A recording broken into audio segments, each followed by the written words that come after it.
Damos as boas-vindas ao InaCast. Neste episódio, inserido no ciclo Entrevistas com Inovadores, abrimos espaço para uma conversa aprofundada sobre os grandes desafios que irão moldar as próximas décadas.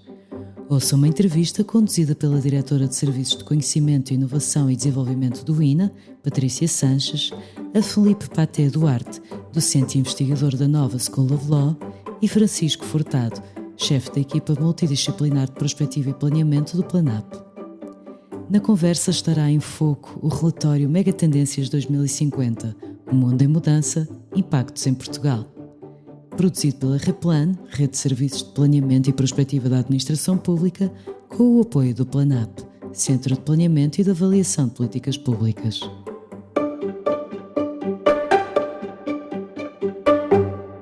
Bem-vindos a mais um episódio do InaCast. Hoje vamos falar de futuro, das megatendências e de que forma vão moldar o mundo até 2050 e, em particular, de como elas vão impactar Portugal.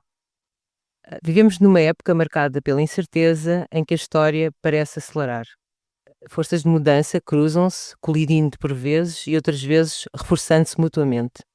E é neste contexto que surge o relatório das Megatendências 2050, O Mundo em Mudança, Impactos em Portugal, elaborado pela Replan, a Rede de Serviços de Planeamento e Perspectiva da Administração Pública, com o apoio do Planap, o Centro de Planeamento e de Avaliação de Políticas Públicas, com o objetivo de nos ajudar a compreender riscos, oportunidades e caminhos possíveis para o nosso país.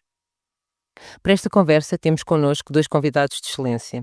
Filipe Paté Duarte, docente e investigador da Nova School of Law, onde coordena o programa de mestrado de Direito e Segurança.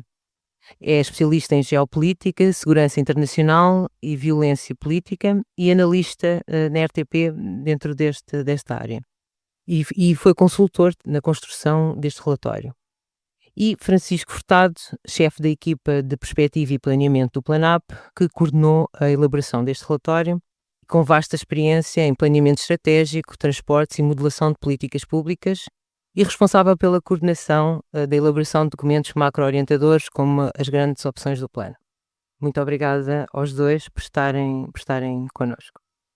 O relatório identifica 9 megatendências que vão moldar o nosso futuro. Passa pelas alterações climáticas, a pressão sobre os recursos naturais, evoluções demográficas, a urbanização, digitalização, a aceleração tecnológica.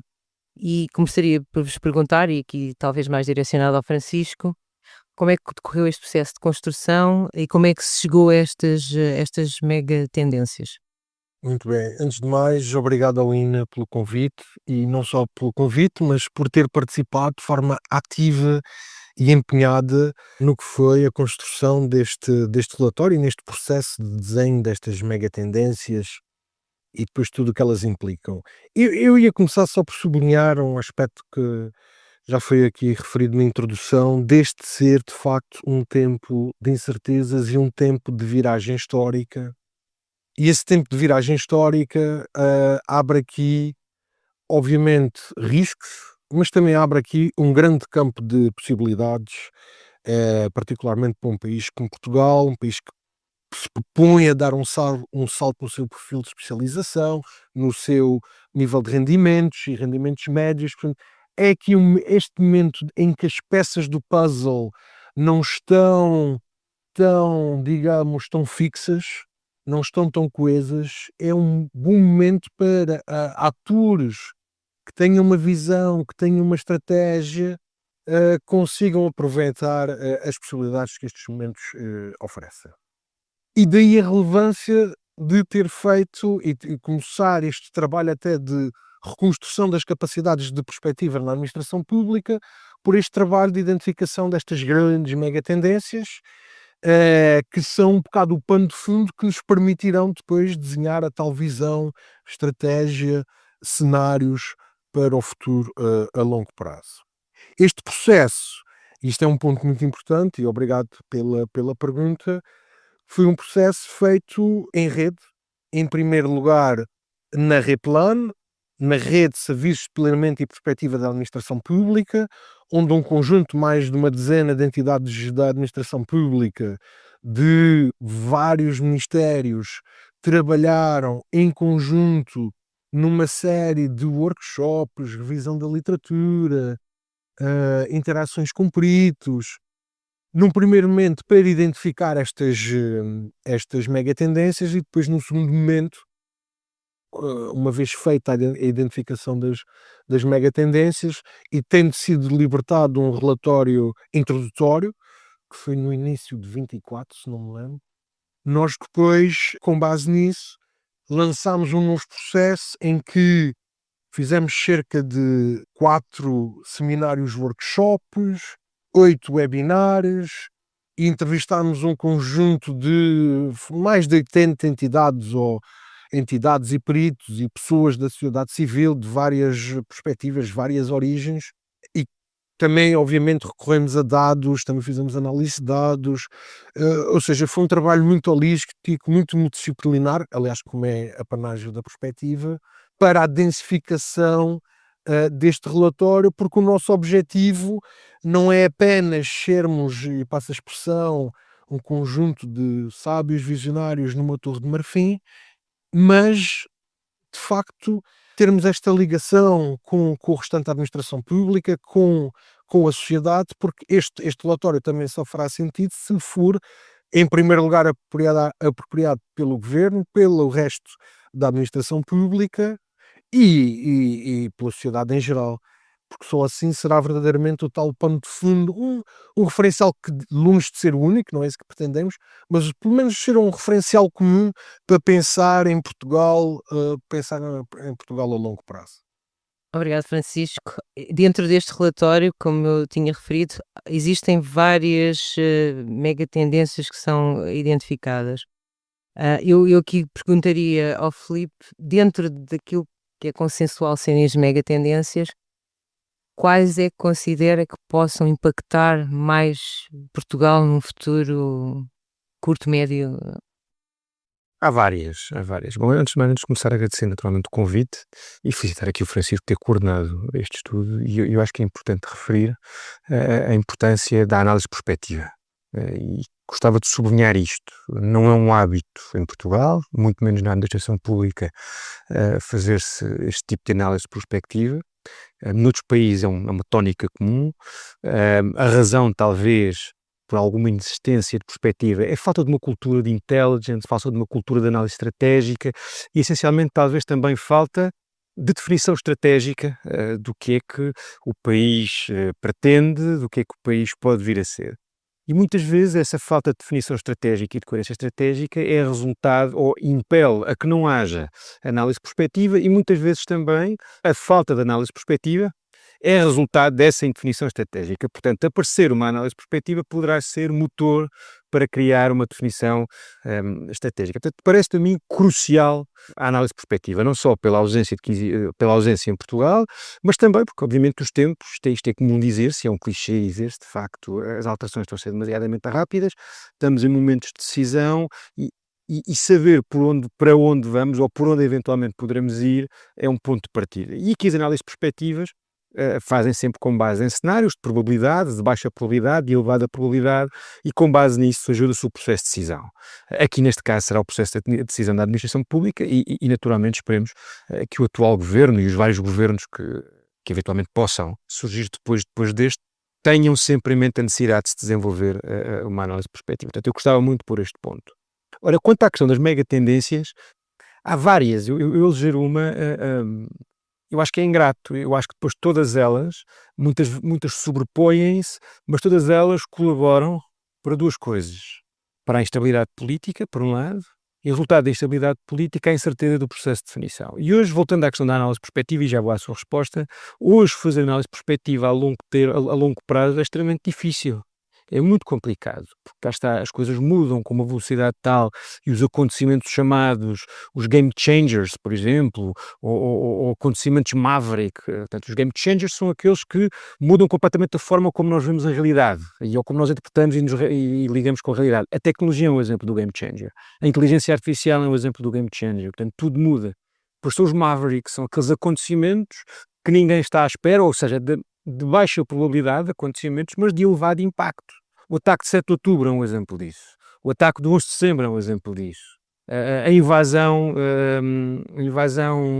russa da Ucrânia é um exemplo disso. O Covid é um exemplo disso. Baixa probabilidade, em análise perspectiva já se consideraria isso, mas a probabilidade disso acontecer é diminuta, mas o impacto é elevado. Portanto, juntando estas duas coisas, percebemos que há todo um maná de mega tendências e de eventuais eventos que vão impactar no processo de decisão política, causando ainda mais incerteza. Agora, sobre isto ainda ponho duas coisas.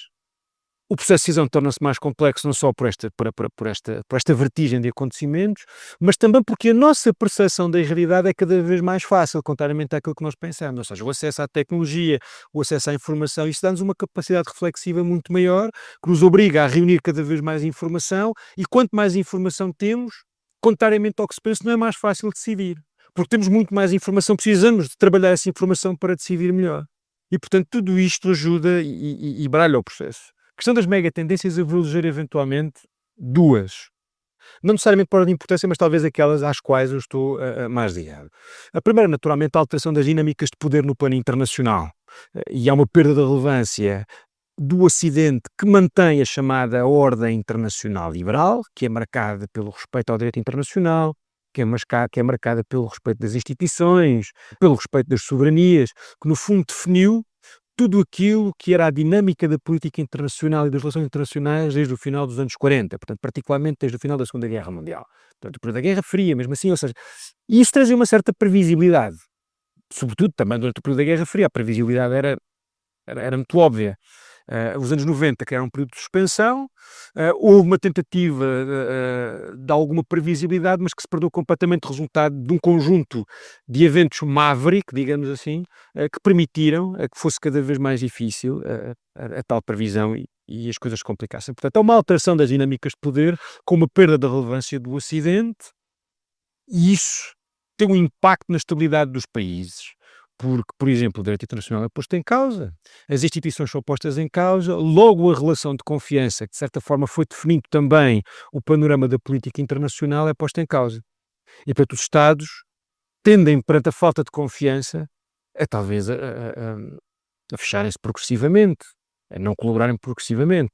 Repare, a título de exemplo, os anos 90 e a primeira década dos anos do século XXI, a palavra globalização e cooperação entrava em todos os documentos deste género. Todos os documentos estratégicos, a globalização, o que implicava necessariamente a cooperação. Portanto, havia uma certa dose de expectativa. Repara que hoje a expressão geopolítica, muitas vezes sem noção do significado do que é geopolítica, hoje aparece cada vez mais nos documentos estratégicos, no discurso mediático e no discurso político. Ora, a dimensão geopolítica implica necessariamente uma dimensão de competição e de confronto e de soma zero. E, portanto, se nós passamos da expectativa da cooperação, hoje passamos para a expectativa da tensão permanente. E, portanto, esta tensão permanente é resultado destas alterações das dinâmicas de poder, com perda da relevância do Ocidente, e ascensão de outros eixos e de outros centros de gravidade que não são pautados pelos mesmos valores do Ocidente. Logo, o panorama da política internacional pode ser muito mais volátil e posto em causa. A perspectiva externa. Ora, numa perspectiva interna, aquilo que o Ocidente representa, os valores do Ocidente igualmente estão a ser, são sob stress e sob tensão. Desde logo, o princípio básico que regulamenta uma democracia liberal, que é o processo de confiança, que eu já tinha referido há pouco. A confiança também está a ser posta em causa. O contrato social está a ser posto em causa. As instituições estão a ser postas em causa.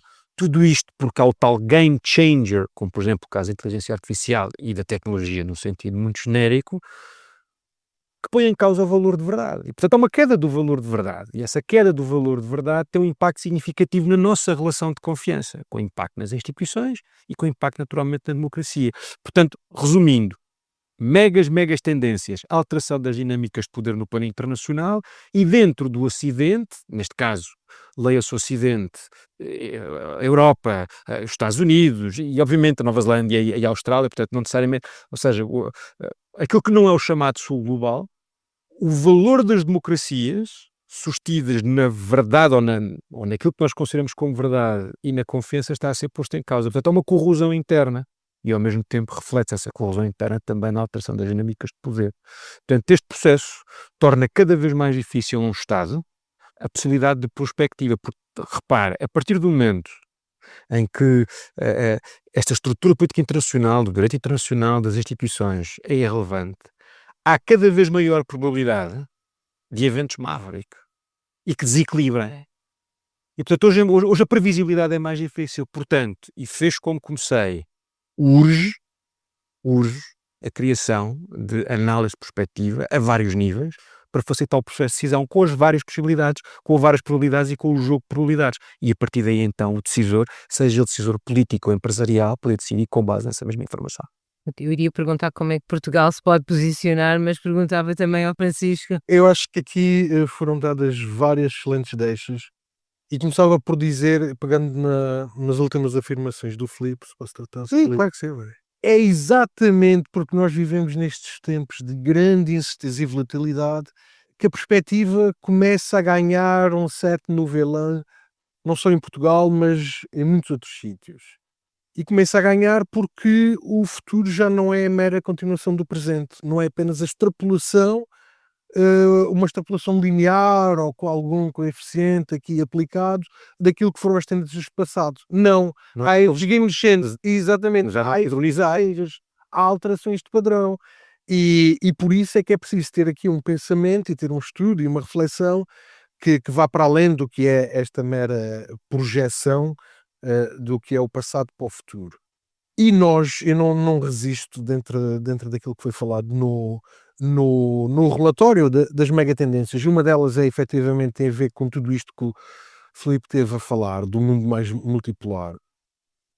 E de facto há aqui uma série de, eu não vou descrever tudo, obviamente, mas há ameaças que são identificadas. Uma delas, por exemplo, eu acho que tem um título muito feliz, que é Entre Scylla e Caríbades, que tem a ver com este facto de Portugal ter esta relação com o sul global, com os países da CPLP, ao mesmo tempo ser um país com claramente e sólida ancoragem na aliança transatlântica, NATO, União Europeia. E obviamente que essa posição de Portugal pode e deve ser alavancada num sentido positivo, mas não deixa de ser aqui um certo desafio, porque nós sabemos que os nossos parceiros do Hemisfério Sul nem sempre têm as mesmas visões que os nossos parceiros do Hemisfério Norte, portanto isto exigirá aqui um certo esforço à diplomacia portuguesa para evitar riscos e para potenciar as oportunidades que daí advêm, porque uma das oportunidades também tem a ver com esta relação histórica com o sul global, e aqui Portugal, neste momento em que se fala da autonomia estratégica europeia, da sua importância, em que se dá mais importância ao acesso a matérias críticas, às cadeias logísticas, à segurança dessas cadeias logísticas e do aprovisionamento.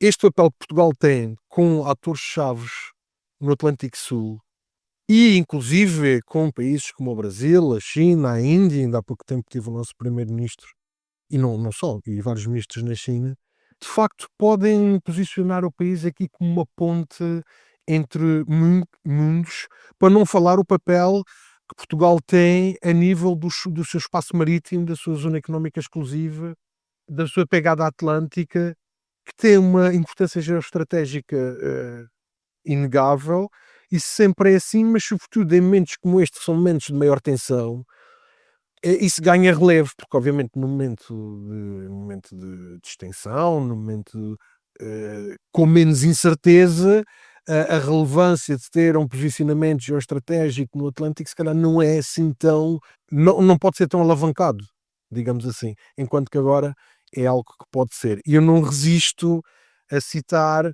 aquilo que nós chamamos os jokers, ou em inglês os wildcards.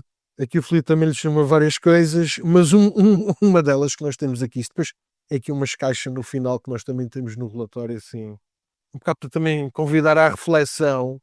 Eu não vou dizer todas, mas uma é o uso de arma nuclear por uma potência nuclear secundária. É algo que pode acontecer. Ou uma revolução ideológica ou religiosa dentro de um grande Estado. Só para dizer, porque de facto, e isto até em conversas com outros colegas, até a nível internacional no campo da perspectiva, durante aqui um conjunto de décadas em que houve um problema de um failure of imagination, lack of imagination, ou seja, uma falta de imaginação para pensar que efetivamente a Rússia podia invadir a Ucrânia. Ou que, e nós podemos agora dar uma série de outros exemplos de coisas que depois, olhando para trás, se calhar até nem seriam assim tão fora do campo do plausível. Mas lá está, esta falha de imaginação, falha de até de explicitar certas hipóteses que não são geralmente tidas naquilo que é consensual. E o papel da perspectiva, e às vezes é um papel que é preciso ir sendo gerido, é também essa explicitação daquilo que por vezes não é consensual. E uma das incertezas que nós temos é a própria evolução da União Europeia, que pode evoluir, e há aqui, face às tensões, há claramente a potencialidade de evoluir no sentido de uma maior integração, mas também pode evoluir num sentido de desagregação. Mas a minha questão agora seria mais nesse sentido, depois do que vocês disseram e com estas alterações na geopolítica e na geoestratégia, que caminhos poderiam ser possíveis? Portanto, dentro da CPLP, mas depois também dentro da União Europeia, vamos ter de fazer alianças de alguma forma. Portanto, o que é que poderia ser futuro? Aqui em complemento ao que vocês já disseram, a África seria uma opção, a Ásia também, pelo peso que tem, se calhar não só a China, mas talvez outros países, mesmo nesta questão das minerações das terras raras e tudo mais. O que é que poderia ser em termos para Portugal, que acaba por ser um Estado pequeno, que alianças, já que já não estamos a falar de cooperação, já estamos a falar de alianças, como é que Portugal, ou com quem nos poderíamos aliar, se calhar não enquanto Estado individual, mas lá está, enquanto membro da União Europeia, que caminhos, qual seria a vossa sugestão? De uma forma muito simples. Já foi várias vezes pensado. A diplomacia portuguesa é uma diplomacia específica e altamente funcional. Enfim, tem um conjunto de pontos que poderão ser melhorados, obviamente, mas é funcional em conceito. É funcional em conceito. Portugal é um país pequeno e tem uma característica, até a característica diplomática dos países pequenos, mas enfim, países com uma dimensão histórica. Portanto, Portugal consegue desenvolver a sua dimensão diplomática e a sua estratégia a longo prazo assenta em dois vetores, a dimensão geográfica e a dimensão histórica. A dimensão geográfica pelo posicionamento, um país atlântico, de vocação marítima, posicionado precisamente na parte sul do flanco norte, digamos assim, e até talvez na parte norte do flanco sul.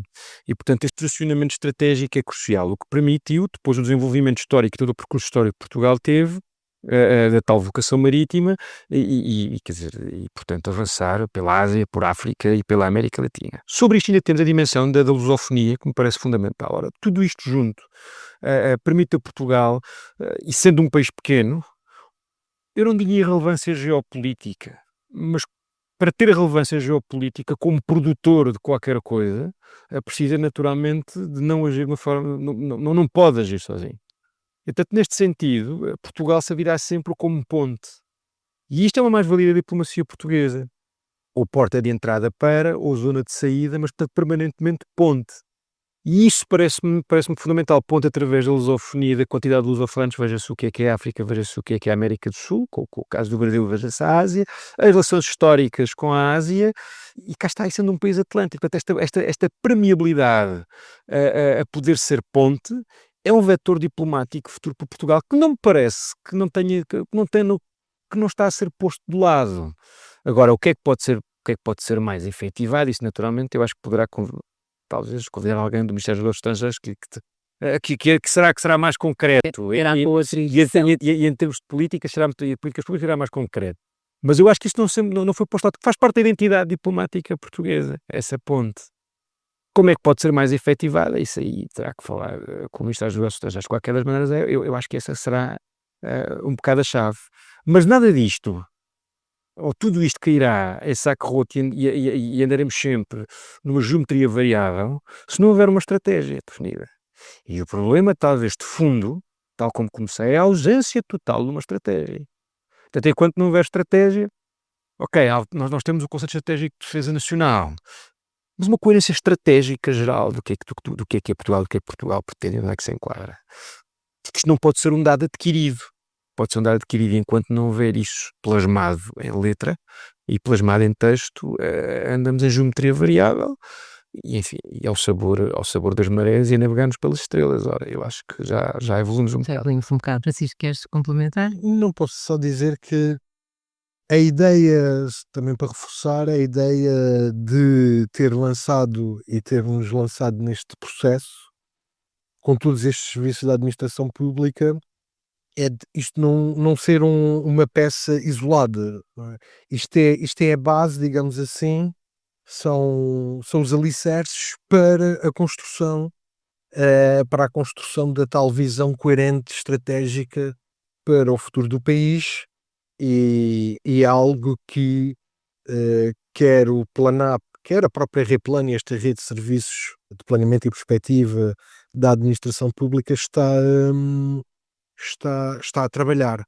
Sendo que neste momento eu posso dizer que já estamos a trabalhar naquilo que chamamos o Portugal 2050, cenários e visão perspectiva, para o estabelecimento da tal visão e cenários para Portugal em 2050. Ok. Passando aqui um bocado mais para as questões da segurança, quer dizer, Portugal continua a ser caracterizado ainda como um país seguro, e isto acaba por ser uma mais-valia, um asset que nós continuamos a ter. Será que este fator, no vosso entender, continuará a ser um fator de uma vantagem competitiva, ou perante estas mudanças e estes conflitos que têm surgido, como referiu há pouco, os tais Mavericks, como aconteceu na Ucrânia, ao acontecerem mais Mavericks destes, aquela que é uma vantagem para nós poderá ser posta se formos chamados para um conflito, por exemplo? Mira, vamos por partes, já vamos à parte conflitual, uma dimensão puramente militar, uma parte talvez mais interna. Portugal, de facto, é um país seguro, estatisticamente, tem uma classificação total e isso, de facto, é um asset a vários níveis. Mas, ao mesmo tempo, também pode ser um problema, no sentido em que o reconhecimento permanente de Portugal como um país seguro, a questão da segurança, e eu não vou à politização da segurança, nem à securitização, isso é outra questão. Mas a assunção de Portugal como um país seguro não torna, de facto, a segurança, em todos os sentidos, um ponto fundamental de decisões estratégicas. Ou seja, um desvalorizar. E durante um período de tempo houve um desvalorizar, de facto, do que era a segurança. O que permitiu que, politicamente, se aproveitasse essa questão. Não sei se me estou a fazer entender. Portanto, são questões diferentes. Ao dizer que Portugal é um país seguro, e que, por ser um país seguro, embora isso seja um asset, isso impossibilitou decisões políticas ou decisões macropolíticas sobre esta questão, ou seja, pôs de lado, porque não era fundamental, foi fazer, por um lado, que determinadas dimensões políticas aproveitassem essa mesma questão para fazer política à volta disso. Mas, portanto, este desvalorizar, de repente, permitiu a que a segurança se tornasse, em que há uma expressão na escola de pensamento desta área, que chama a securitização do discurso. Ora, o não assumir a segurança, portanto, ao considerar Portugal um país seguro e não haver investimento neste sentido, permitiu que se securitizasse, por um lado, o discurso, com consequências políticas complexas. E ainda assim, em paralelo, algumas vulnerabilidades em termos de segurança. E em termos internos basta pensar numa área que tenho algum domínio, que tem a ver com o extremismo violento e com radicalização. Por exemplo, há 10, 15 anos que há um alerta sobre isto, planos de combate à radicalização, planos de combate ao extremismo violento, nada é feito. Nada é feito. O que não quer dizer que não haja capital humano capaz de trabalhar essa área. E há, naturalmente, nas várias forças de serviço de segurança, nos serviços de inteligência, mas para todos os efeitos não há planos. Isto é um exemplo. Isso traz uma vulnerabilidade acrescida. E repare que pensar nesta perspectiva não é pensar, um pouco pegar nas palavras do Francisco, não pensar uma perspectiva meramente sectária ou segmentada da segurança. Pensar a segurança multinível, abarcando várias dimensões da sociedade, desde a sociedade civil à administração pública, passando pelas polícias, passando pela segurança social. Portanto, não há uma articulação a este nível, aqui é uma vulnerabilidade enorme. O que mesmo Portugal seja um país seguro, basta um indivíduo, que é fácil fazer isto, pôr em causa este mantra de segurança. E é relativamente fácil. Veja o caso da Suécia, veja o caso de países onde um ataque individual seria inexpectável e de repente aconteceu e abalou completamente as estruturas de segurança. E, sobretudo, a perspectiva de segurança. e, sobretudo, a confiança. Portanto, nós neste ponto estamos altamente vulneráveis. Cá está, embora seja um asset, permitiu-nos esta vulnerabilidade. E em paralelo a essa vulnerabilidade, para além da vulnerabilidade estrutural, há quem aproveite politicamente essa mesma vulnerabilidade. Ora, em termos externos, resultado dos conflitos atuais, nós continuamos a correr atrás do prejuízo. E é preciso ver as coisas também com um certo lastro histórico. Houve a revolução dos assuntos militares nos anos 80 e anos 90, em que se alterou profundamente as estruturas militares. Deixou de haver serviço militar obrigatório, o tal resultado do tal mundo, não necessariamente de competição, mas de cooperação, levou a que as Forças Armadas assumissem um papel diferente do que dos anos 70 e anos 80, particularmente em missões de paz, etc. Portanto, há aqui uma alteração significativa do fundamento da dimensão militar. Serviço militar obrigatório cai, profissionalização, missões de paz. E em consequência, e em paralelo a tudo isso, houve um progressivo desinvestimento nas Forças Armadas. Ora, de facto, o mundo de repente impeliu-nos para uma outra dimensão. E empurrou-nos para uma outra dimensão em que, de repente, estamos a dar um passo significativamente maior do que aquele que seria expectável. E este esforço, eventualmente, poderá ter um impacto em termos de opinião pública e em termos de contribuinte, no geral. Porque para recuperar aquilo que foi deixado para trás, o investimento tem que ser significativo. Portanto, pergunta-me, estaremos preparados? Nunca estaremos preparados. Podemos estar mais claramente. Claramente. Portanto, há aqui um conjunto de investimentos e essencialmente de consciencialização política que tem que ser feito relativamente à capacitação das Forças Armadas para prontidão em caso de... Portanto, tornar este tema prioritário, trazer para Exato. Francisco. É interessante que o relatório tem uma componente de como usar para a apropriação da população em geral, para poder fazer exercício em torno dele. Mas, no fundo, em termos de substância, o relatório encerra com um capítulo sobre a questão da cidadania, sentido cívico e coesão social no centro da resposta às crises. E parte dele foi até inspirado no relatório Niinistö, de um ex-primeiro-ministro finlandês, e depois na estratégia de preparação da União Europeia, que também foi lançada no início deste ano, se não me engano, e que fala exatamente desta necessidade de uma sociedade e uma visão holística de preparação para múltiplas crises. E de vermos, em termos da proteção civil, das forças de segurança, forças militares, a própria população em geral, escola, questões como a literacia digital, a literacia mediática, a preparação para reconhecer as fake news. Acho que a sociedade ainda tem que fazer aqui um percurso para saber lidar com estes novos meios, estas novas plataformas de difusão de informação e comunicação, mas algo pode ser feito e podemos olhar o que alguns países nórdicos já estão a fazer. Portanto, temos que olhar para tudo isto e pensar em tudo isto e pensar que termos uma cidadania ativa, haver um sentido de pertença à comunidade, termos um certo nível de coesão social também é essencial para este nível de preparação e evitar problemas de segurança, quer exógenos, quer internos.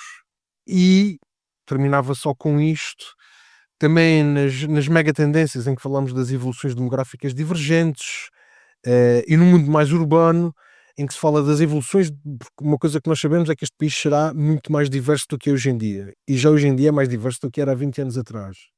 E sabemos também que nas grandes áreas metropolitanas há um conjunto de pressões que se sentem, e creio que a forma como a sociedade portuguesa irá enfrentar essas questões, e se o país conseguirá manter essa coesão social e alavancar no sentido positivo esta população mais diversa, que também traz uma renovação populacional, força de mão de obra, etc. A forma como isso for gerido será mesmo muito decisivo para o futuro do país, inclusive neste capítulo da questão da segurança. Eu perguntava, quer dizer, o Francisco acabou por já fazer algum tipo de wrap-up, mas eu perguntava ao Filipe, caminhando para o fim da nossa conversa, se tivesse que escolher uma prioridade para Portugal, o Francisco já elencou aqui várias, mas Se tivesse que escolher uma prioridade, qual seria? Para tentarmos ir ao encontro desse cenário ideal para Portugal. Eu nunca pensei nisso assim dessa forma. Isso é a mesma coisa que qual é que é o livro preferido ou o filme preferido. Mas não pensando no imediato, eu acho que a educação. Porque é a base de tudo. Não é? Eu sei que é um clichê estar a falar disto e não vai resolver nada, mas de facto é educação. Porque uma boa educação corta a permeabilidade e garante a possibilidade de imaginação necessária, não é? A cenários possíveis. Na educação está tudo, não é? E quando eu falo aqui em educação, não falo só em ensino superior, falo essencialmente ensino básico e ensino secundário. É o futuro, a continuidade de um país depende dos seus jovens. Os jovens têm que ter futuro e têm que ter propósito e pertença. E parece-me que a educação é a base de tudo isso, futuro, propósito e pertença. Se não tivermos, estaremos perfeitamente permeáveis às crises, ou mais permeáveis às crises, às alterações das dinâmicas e, naturalmente, às ondas. Francisco, não sei se queres identificar alguma prioridade. Pois, eu quase me apeteci agora responder como o Filipe respondeu há pouco. Sim, são todas, e apesar de estar na administração pública, também não sou um decisor político, e em última análise é preciso dizer que somos uma democracia e cabe aos eleitos pelo povo tomarem essas decisões. Mas eu alertaria para 3 coisas que já foram aqui faladas de alguma forma. Uma delas é mencionada no relatório, que tem a ver com isto pensando no futuro a longo prazo. Há coisas que nós já podemos dizer, quer dizer, tudo é possível, não é bem tudo é possível, mas há aqui sempre uma grande margem de variabilidade, mas há coisas muito mais certas do que outras. E algo que é bastante certo tem a ver com certas projeções demográficas que nos dizem que a língua portuguesa, o número de falantes de língua portuguesa vai duplicar até 2050, mais ou menos. Não é bem duplicar, mas vamos chegar a perto de 500 milhões de... Estes números têm sempre alguma variabilidade, mas vamos ser cerca de 500 milhões de falantes de língua portuguesa, sendo que a maior parte desses já não vão estar no Brasil, mas vão estar em África. E, portanto, isto é algo que nos deve fazer refletir e pensar onde está o futuro e quem é o futuro, não é? E, portanto, eu acho que este é um dado importante a termos, e até ao final do século, a África irá ultrapassar a Ásia como o continente com um maior número, exatamente, com mais habitantes. Portanto, isto é algo em que nós devemos pensar. Outra coisa mais do presente, mas que nós sentimos e que é uma resposta a esta questão da incerteza, é sermos ágeis, ou seja, a sociedade e a própria administração pública, mas as sociedades em gerais, necessitam de ser ágeis para responder a estas variações, esta variabilidade, esta incerteza, sendo que a questão da agilidade também está muito ligada à própria resiliência, que é uma palavra que está muito em voga, mas ter esta capacidade de ser ágeis e de reagir perante diferentes desafios, até alguns que não estaríamos à espera, é bastante importante. De adaptação também, exatamente. E a própria forma como o Estado se posiciona, a administração pública tem que começar a incorporar esta dimensão. E por fim, algo que o Filipe já disse aqui várias vezes, que é ter a tal visão e estratégia. Isso é absolutamente decisivo, porque até já foi dito no discurso político, aquela frase que acho que é do Seneca: para um navio sem rumo e um vento é um bom vento. Claro. Portanto, nós temos que ter um rumo e saber qual o nosso porto de destino. Claro que depois podemos dar muitas voltas para lá chegar, porque a nossa história também foi um bocado assim, mas temos que ter saber onde é que queremos chegar. rumo. E isso é fundamental. Obrigada ao Filipe, obrigada ao Francisco por partilharem connosco o vosso conhecimento e a vossa visão. Obrigado também a quem nos acompanhou neste episódio do INACast. Voltaremos em breve com novos temas para pensar o futuro da administração pública e do país. Até lá. Siga-nos nas redes sociais e em ina.pt.